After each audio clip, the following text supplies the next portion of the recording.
ଆର ସାଙ୍ଗମାନେ good morning. ଛାଡ଼ ଖାଇରେ good morning. ଆଜି ସକାଳୁ ସକାଳୁ ତ କହିଥିଲି ବିରିୟାନୀ ଖାଇବି, କିନ୍ତୁ ବିରିୟାନୀ ଖାଇ ହେଲାନି ସକାଳୁ ସକାଳୁ। ସକାଳୁ କଣ ଆଉ ବିରିୟାନୀ ଖାଇହବ? ତେଣୁକରି ଆମେ ମିଶିକି ଆଜି ଗୋଟେ ମାଛ ସ୍ପେଶାଲ କରିଦେଇଛୁ। ପଖାଳ ଭାତକୁ ଆଳୁ ଭଜା, ପିଆଜ, ମାଛ ଚଟଣି, ମାଛ ଭଜା, ମାଛ ପୋଡ଼ା, ମାଛ ବେସର ପତ୍ର ପୋଡ଼ା ସବୁ ମିଶିକି ଏବେ ଆମର ଖିଆ ଚାଲିଛି। ଏଇଟା ହେଲା ଛାଡ଼ ଖାଇ ପଖାଳ।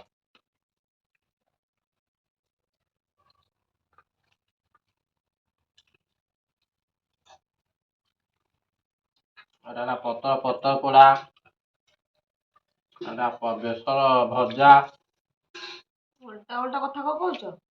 ଏଇଟା ହଉଛି ମାଛ ଚଟଣି ରସୁଣ ସେଟା,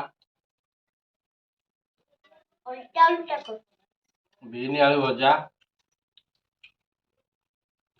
ତା ସହିତ ପିଆଜ। ଏଟା ହେଲା ଛାଡ଼ ଖାଇ ପଖାଳ। ଦି ପହରକୁ ଦେଖିବା ଛାଡ଼ ଖାଇ ଗରମ।